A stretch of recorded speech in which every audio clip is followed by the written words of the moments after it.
Is it just me, or does starting new things seem really hard these days?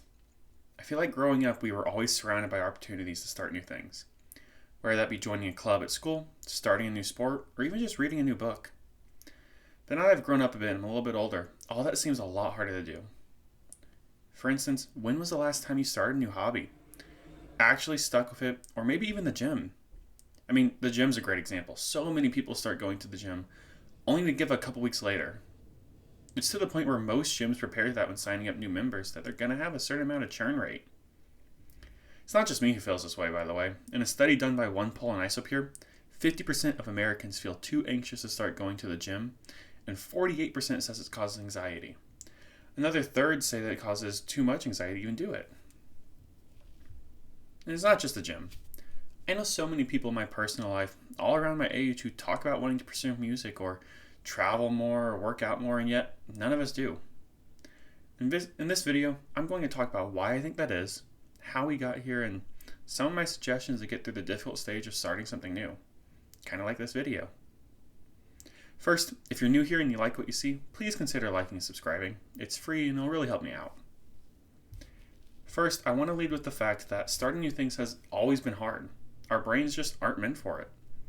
Taking it to the way past, starting new things for our ancestors meant unnecessary risks.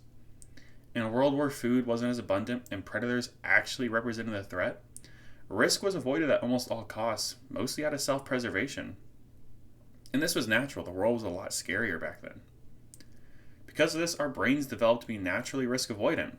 And this is why the basic foundations for starting new things is always going to be really hard. And it's not a horrible trait. I mean, it's good to have a little bit of fear so stop yourself from getting overwhelmed or put yourself in a bad situation that could lead to more negative consequences for yourself and for others. With that being said, starting new things is basically the only way to find out if there's something else out there that's more rewarding. Without taking that risk, you may never find out what the greatest thing in your life could have been. That one thing that you just missed out on because you didn't take the risk. Herein lies what I think is the crux of our current problem and why we aren't taking more risk and starting new things. We live in a risk avoidant society, especially here in the West. When I was a kid, I remember being allowed to run around my neighborhood. As long as I had a walkie-talkie on me, I could go roughly 10 houses down or around the neighborhood, just as long as I checked in every so often. This allowed me to take risks, do stupid things that kids need to do to understand risk and reward properly. A good example of this is one time I fell into a creek, ended up having to walk the entire length of the creek back home because the sides were too steep to get out of, ended up getting home covered in stickers. It's a great example of sometimes learning that risk is not worth the reward. Talking with most of my friends though, I found they just didn't get that. Instead, they were kept inside a computer or watching TV. Now don't get me wrong, I would have killed at the time to get to stay home and play Xbox all day, but I was a kid. My parents knew I needed outside time and would often just kick me out to go explore and make friends. I think we've lost this in recent time, and I'm not alone in thinking that. In his book, The Anxious Generation, Jonathan Haidt explains the exact topic I'm talking about. He explains that unsupervised play in children is crucial to childhood development, and the absence of that is why we're seeing such a massive rise in depression rates and anxiety rates worldwide. Kids aren't shown that that they can be independent, and they're shown that taking risk is always going to be bad. Despite the good intentions surrounding this, I think this is overall harming kids more than it's helping them.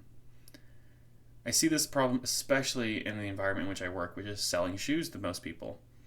We sell shoes to a lot of kids who come in for track and cross country, and many of them who come in don't seem to want to interact or talk at all. Most of them would prefer to just be ordering it off the internet, which is fine, but you have to be able to have a decent conversation with people who aren't a part of your social circle. The ones who actually do want to talk and communicate a little bit blows all of our minds each time because it's just so unusual these days. Even basic stuff like asking, how do you like the shoes, or how's your day going? Things like that just don't seem to be interacting, and I'm talking about like middle-aged teenagers here. Getting back on track a bit, I believe that our inability to start new things comes from risk avoidance that is being taught to us in childhood. This risk avoidance permeates itself into all other manners in our lives, including starting new things, relationships, or even jobs.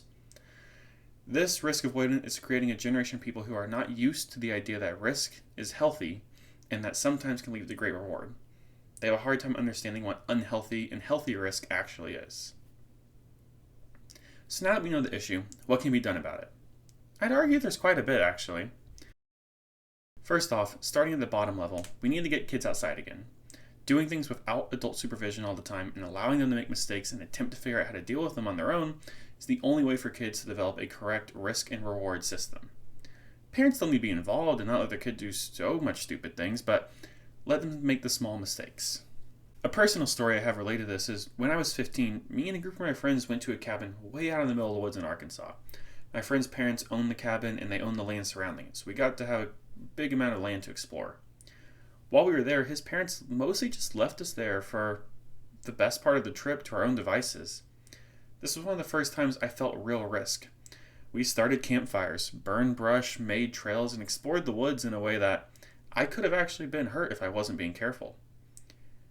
Coming home from that trip, everything I had felt so stressed about seemed so much smaller, less scary, less anxious. Suddenly I felt braver. I texted a girl, asked her out, and we've been together 7 years now. If I hadn't gone on that trip and seen what real risk felt like, I don't know if any of that would have ever happened. So let the kids be more free, yes, but